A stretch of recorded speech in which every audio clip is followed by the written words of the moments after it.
اہل ایمان پر اللہ کا بہت بڑا احسان ہے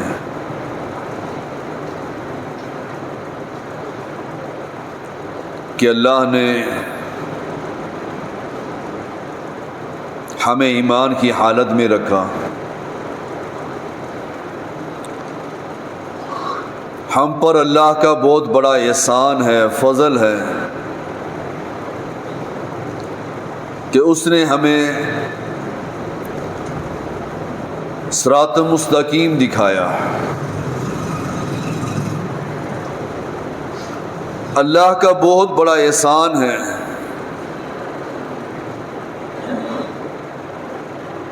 کہ زندگی میں دوبارہ اللہ نے ماہ رمضان کی برکتیں حاصل کرنے والا بنایا.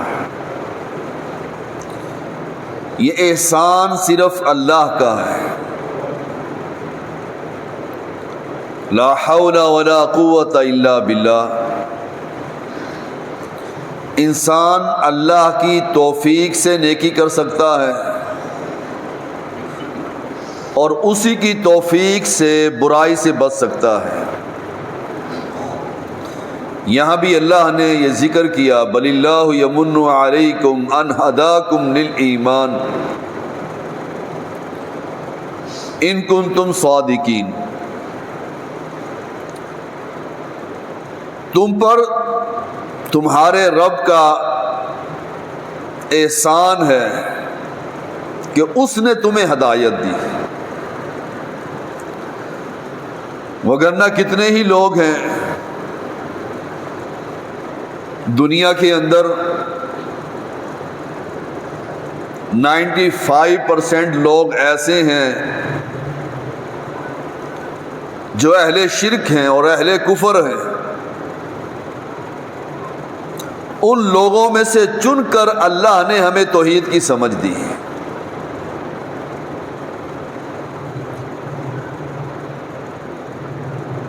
کتنے ہی لوگ ہیں جو یہ سمجھتے ہیں کہ دنیا میں آنے کے بعد دنیا کو حاصل کرنا ہے. ان کی محنتیں، ان کی کوششیں صرف دنیا کے لیے ہیں. بل اللہ یمن علیکم ان ہداکم للایمان ان کنتم صادقین. ماہ رمضان آنے ہی والا ہے.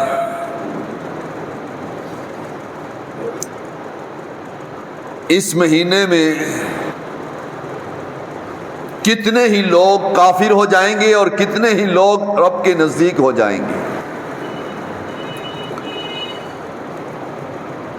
کتنے ہی ایسے لوگ ہیں جنہیں چاند نظر آئے یا نہ آئے ان کی صحت پر کوئی اثر نہیں پڑتا.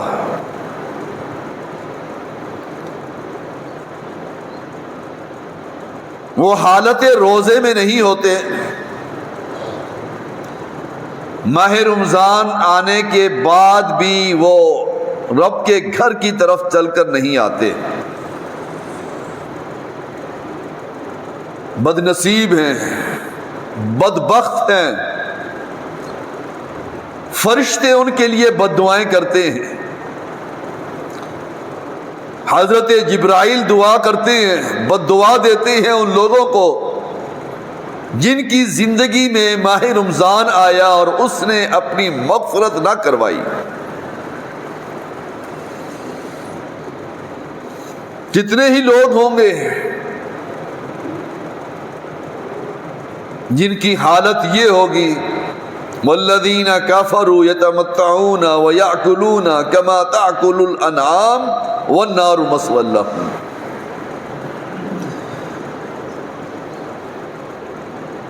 اہل ایمان روزے رکھتے ہیں اور اہل کفر اس ماہ رمضان میں ایسے کھاتے ہیں جیسے جانور کھا رہے ہیں. جانوروں کو کوئی علم نہیں کہ ماہ رمضان ہے، محرم ہے، سفر ہے، ربیع الاول ہے، انہیں کوئی خبر نہیں. اور اہل کفر کو کوئی خبر نہیں کہ کون سا مہینہ ہے.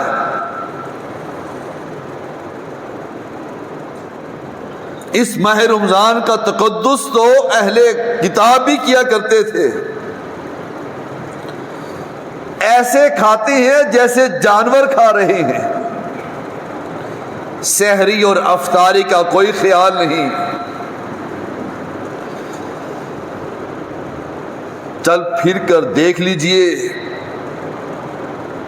ماہ رمضان کی پہلے تاریخ کو کتنے لوگ ہوں گے جو روزے سے ہوں گے اور کتنے لوگ ہوں گے جن کو روزہ نہیں ہوگا. وَالنَّارُ مَثْوًى لَهُمْ، جہنم کی آگ، جہنم کا گھر ان کا انتظار کر رہی ہے.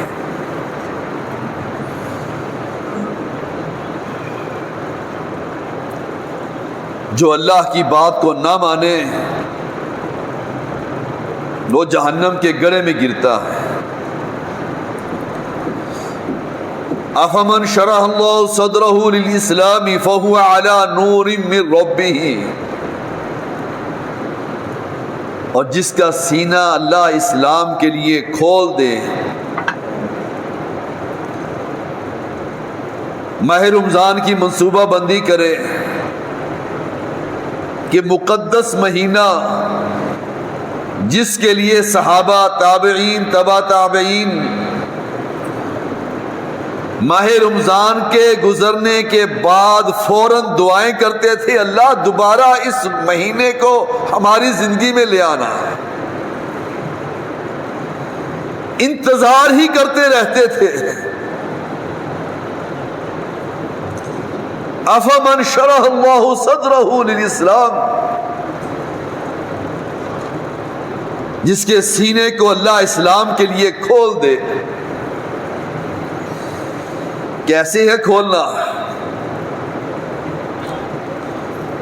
رات کو اٹھ کر رب کے سامنے اپنے گناہوں کی معافیاں مانگے. رات کو نفلوں میں قرآن پڑھا جائے. فَهُوَ عَلَى نُورٍ مِّن رَبِّهِ، وہ رب کی طرف سے ایک روشنی کی طرف چل رہا ہے. کتنے ہی لوگ ہوں گے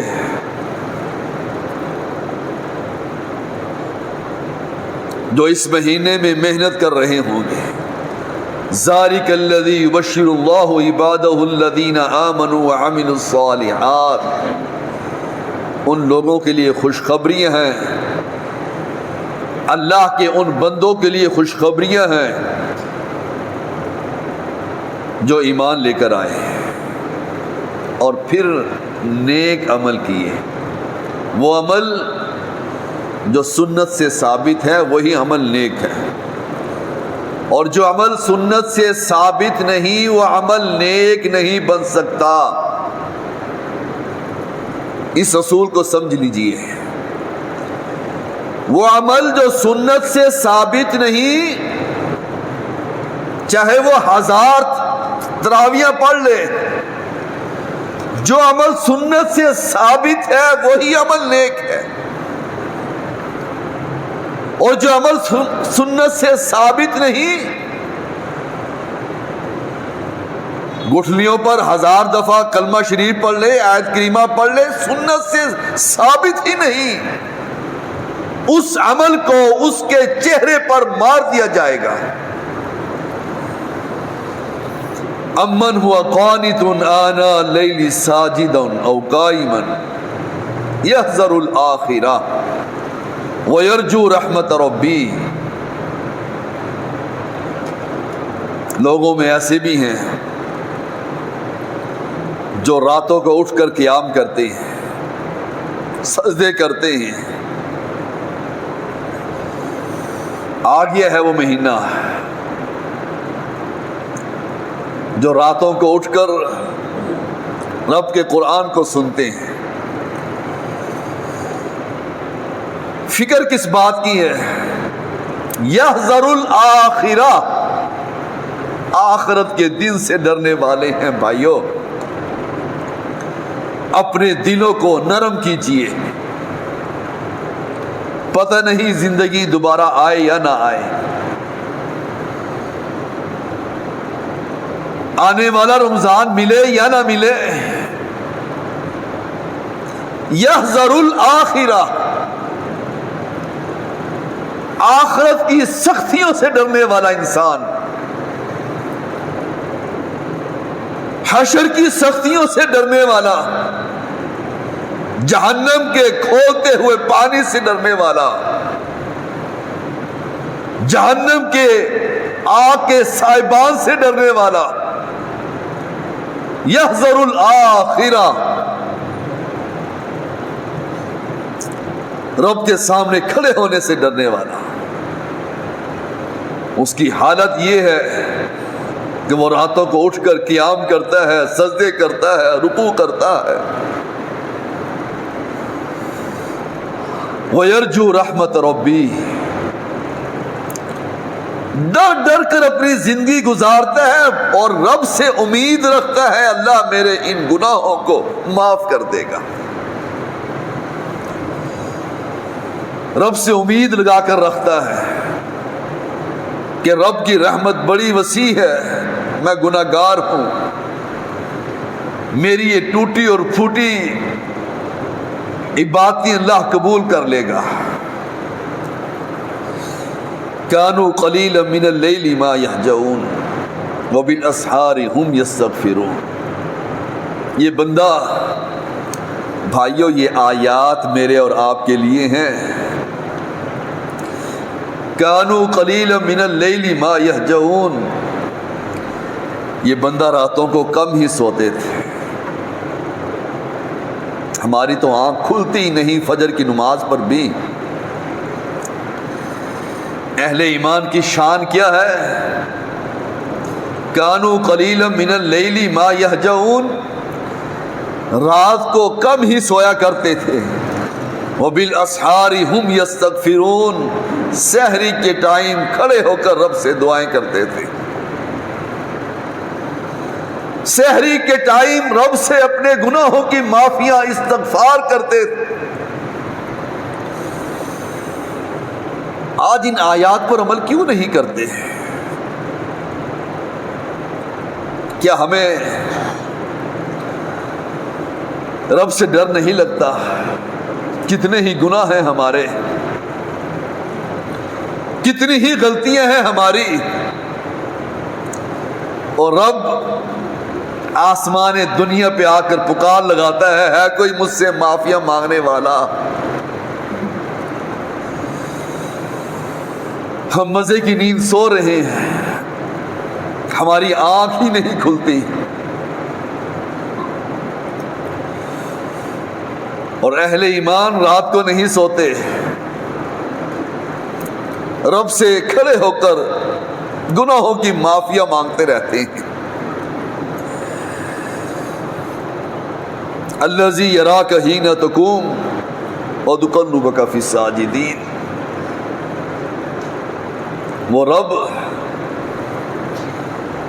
سجدہ گزار لوگوں میں تمہیں سب کچھ جانتا ہے، دیکھتا ہے، جب تم حالت قیام میں ہوتے تمہارے حال سے واقف ہے، تمہیں جانتا ہے، تمہاری نقل و حرکت کو جان رہا ہے۔ اللہ کے رسول کا فرمان ہے صلی اللہ علیہ وسلم، قیامت کے دن اعمال تولے جائیں گے، اور جس شخص کے اعمال، جس شخص کی نیکیاں گناہوں سے ایک رائی کے دانے کے برابر بھی زیادہ ہوئی، اللہ اس کو معاف کر دے گا۔ کتنی آیات ہیں اور کتنی احادیث ہیں، ہم سن لیتے ہیں لیکن ہمارے دل پھر بھی نرم نہیں ہوتے۔ اللہ ہمارے دلوں کو موم کر دے۔ ایک رائی کے دانے کے برابر بھی اگر نیکیاں زیادہ ہوئی اللہ جنت الفردوس میں دے گا، اس کے گناہوں کو معاف کر دے گا۔ کتنی نیکی ہیں بھائیو، دن کے 24 گھنٹوں میں دیکھیے، اپنے ہاتھوں سے گن لیجئے کہ آج میں نے کتنی نیکیاں کی ہیں اور کتنے گناہ کیے ہیں، پتہ لگ جائے گا کہ میں کتنا نیک ہوں۔ وَمَن يَقْتَرِفْ حَسَنَةً نَزِدْ لَهُ فِيهَا حُسْنًا، اور جو شخص نیکی کرتا ہے اللہ اس نیکی کے اندر اور حسن ڈال دیتا ہے۔ کریں تو صحیح، منصوبہ بندی کریے ماہ رمضان کے لیے، ذہن سازی کیجئے، اس پروگرام کو تشکیل دیجئے کہ میں نے پورے مہینے میں کس طریقے سے عبادت کرنی ہے۔ رات کو قیام کی حالت میں کتنا قرآن سننا ہے۔ مساجد میں 2-4 دن رش ہوتا ہے قرآن حضرات کے لیے، تراویحاں پڑھنے والوں کا 2-4 دن رش ہوتا ہے، آہستہ آہستہ شیطان ان کے کان بھرتا رہتا ہے، بہت نیکیاں ہو گئی۔ کون سا فرض عین ہے؟ ہولناک آواز حشر کے میدان میں آئے گی، اور ایک آواز ایسی آئے گی جو دن میں اور رات میں ہم عمل کرتے ہیں، وہ آواز بن کر رب کے سامنے کھڑی ہو جائے گی۔ قرآن اور روزہ، کتنی سختیاں حشر کے میدان میں ہوں گی۔ یہ بندہ دن میں حالت روزہ میں اور رات کو رب کے قرآن کی تلاوت کرنے والا، سننے والا، یہ آوازیں کل حشر کے میدان میں آئیں گی۔ قرآن کہے گا اے اللہ یہ قرآن پڑھتا تھا، قرآن کی وجہ سے یہ سوتا نہیں تھا، یہ میری تلاوت کیا کرتا تھا۔ روزہ کہے گا یہ حالت روزے میں تھا، بھوکا اور پیاسا تھا، اللہ ہماری سفارش قبول کر، اور حدیث میں آتا ہے ان کی سفارش قبول کی جائے گی اور بندے کو معاف کر دیا جائے گا۔ ہم سمجھتے ہیں بس خیر ہے، کون سا فرض عین ہے؟ اس دن ایک ایک نیکی کے لیے انسان دوڑتا پھرے گا، کوئی نیکی نہیں دے گا۔ والذین هم عن آیاتنا غافلون، یہ ساری آیات ہیں بھائیو، اور ہم ان آیات سے غفلت میں پڑے ہوئے ہیں۔ ہم بھی رات کو اٹھ سکتے ہیں، ہم بھی نماز تہجد پڑھ سکتے ہیں، استغفار کر سکتے ہیں، یہ آیات میرے اور آپ کے لیے ہیں۔ وَقُلِ الْحَقُّ مِن رَبِّكُمْ، اے محمد ان سے کہہ دیجئے صلی اللہ علیہ وسلم یہ تیرے رب کی طرف سے حق ہے۔ وَمَن شَاءَ فَلْيُؤْمِن وَمَن شَاءَ فَلْيَكْفُرْ، جس کا دل چاہتا ہے ایمان لے آئے اور جس کا دل چاہے کافر ہو جائے، انکار کر دے۔ یہ رب کی طرف سے حق ہے بھائیو۔ آئیے تیاری کیجئے کہ ہم نے ماہ رمضان میں کیا کچھ کرنا ہے، کتنی تراویحیں پڑھنی ہیں اور کتنی نمازیں مسجد میں ادا کرنی ہیں تکبیر اولیٰ کے ساتھ۔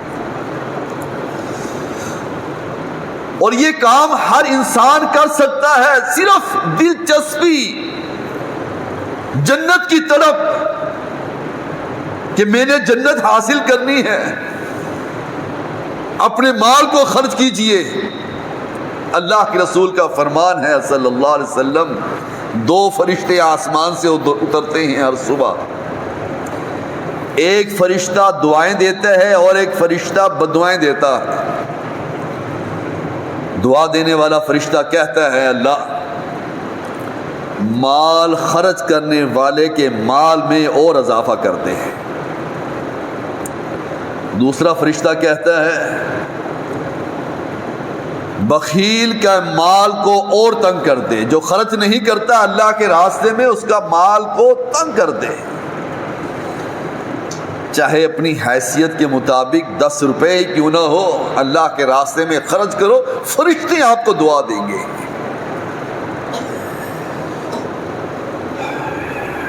اللہ حدیث میں آتا ہے مسکراتا ہے،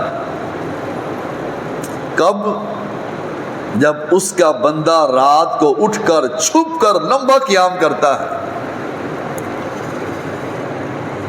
رات کو اٹھ کر قرآن کی تلاوت کرتا ہے، اللہ مسکراتا ہے اپنے بندے پر۔ بھائیو یہ عمل میرے اور آپ کے لیے ہے۔ وَاعْبُدْ رَبَّكَ حَتَّى يَأْتِيَكَ الْيَقِينُ، اپنی زندگی ایسے بناؤ کہ ہم موت کا فرشتہ آ جائے اور ہم اہل ایمان میں شامل ہو جائیں، مرتے دم تک اللہ کی عبادت کیجئے۔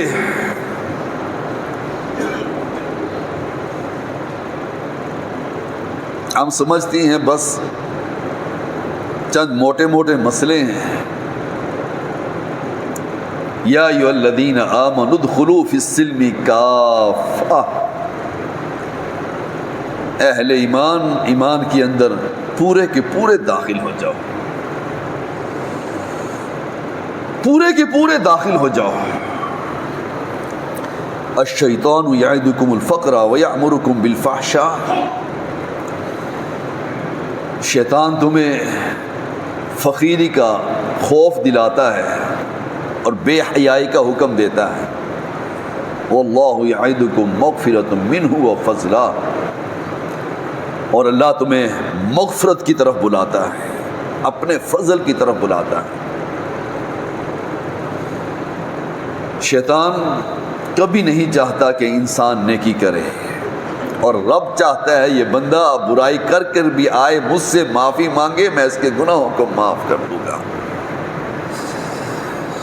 فَاسْتَجَابَ لَهُمْ رَبُّهُمْ أَنِّي لَا أُضِيعُ عَمَلَ عَامِلٍ مِّنكُم مِّن ذَكَرٍ أَوْ أُنثَىٰ، دعا تو کیجئے، رب سے مانگیے تو صحیح۔ فَاسْتَجَابَ لَهُمْ رَبُّهُمْ، اللہ تمہاری دعاؤں کو قبول کرتا ہے۔ اللہ نے تو ان کی دعاؤں کو بھی قبول کر لیا جنہوں نے نیکیاں کی تھی، اور اللہ نے فرمایا انی لا اضیع عمل عامل منکم من ذکر او انثی، میں کسی کے عمل کو ضائع نہیں کروں گا۔ کریے نیکیاں، رب کے سامنے گڑ گڑائیے، رب سے اپنے گناہوں کی معافیاں مانگے۔ بھائیو پتہ نہیں زندگی کتنی ہے، کتنے سانس باقی ہیں، رب سے عہد کیجئے، یکم رمضان سے لے کر آخری رمضان تک رب کے سامنے التجائیں ہی کرتے رہیں۔ حدیث میں آتا ہے ایک سجدہ کرنے سے انسان کا ایک درجہ بلند ہوتا ہے۔ کریے سجدے بھائیو۔ یا ایھا الذین آمنوا ارکعوا واسجدوا واعبدوا ربکم، اہل ایمان رکوع کرو، سجود کرو اپنے رب کے لیے۔ ایک سجدہ کرنے سے انسان کا ایک گناہ معاف ہو جاتا ہے، ایک درجہ بلند ہو جاتا ہے۔ ہم تو چند تراویحیں ہیں، وہ تراویحیں ہی نہیں پڑھ سکتے، اور اگر بس میں کہیں جانا ہو، کہیں انتظار کرنا ہو تو 2 گھنٹے کھڑے ہو کر ہم سفر کر سکتے ہیں۔ یہ شیطان ہمارے کانوں میں وسوسے ڈالتا ہے کہ بس کر۔ بھائیو عہد کیجئے، ماہ رمضان میں 30 روزوں کا اور ساری تراویحوں کا رب کے قرآن کو سنیے. یہ قرآن، یہ روزہ تمہیں کل قیامت کے دن تمہاری سفارش کرے گا، اور ایسا سفارشی ہے کہ اللہ کے رسول نے فرمایا ان دونوں کی سفارش قبول کی جائے گی. اللہ ہمارے گناہوں کو معاف فرما دے، اللہ ہماری غلطیوں کو معاف فرما دے، اللہ ہمارے دلوں کو موم بنا دے، اللہ جھکنے والا بنا دے، اللہ ہمارے دلوں کو جھکنے والا بنا دے، ہمارے بیماروں کو شفائے کاملہ عطا فرما دے، اللہ ہمیں نیکی کرنے کی توفیق عطا فرما دے، اللہ ہمیں برائی سے محفوظ فرما دے، بیماروں کو شفائے کاملہ عطا فرما دے. اللہ یہ رمضان آ رہا ہے، ہماری بخشش کا ذریعہ بنا دے. اللہ کے رسول کا فرمان ہے صلی اللہ علیہ وسلم، 3 لوگ ایسے ہیں بدبخت ہے، بد نصیب ہیں. ایک شخص وہ جس کے سامنے میرا ذکر کیا جائے اور وہ مجھ پر درود نہ پڑے. دوسرا وہ شخص جس کی زندگی میں اس کے ماں باپ زندہ ہو اور وہ جنت حاصل نہ کر سکے، بد نصیب ہے. اور تیسرا وہ انسان جس کی زندگی میں ماہ رمضان آئے اور وہ اپنے گناہوں کی معافیاں نہ منگوا سکے. سوچ لیجئے کتنی زندگی ہو گئی ہے، کتنے رمضان آئے ہیں، کیا ہمارے دلوں کو تسلی ہے کہ ہمارے گناہ معاف ہو گئے؟ اور بھائیو، ہر رمضان میں اپنے رب سے اپنے گناہوں کی معافیاں مانگیں. ہم خطا کار ہیں، وہ رحمان ہے، وہ رحیم ہے، وہ غفار ہے، وہ بندوں کے گناہوں کو معاف کرنے والا ہے. اللہ ہمارے گناہوں کو بھی معاف فرمائے.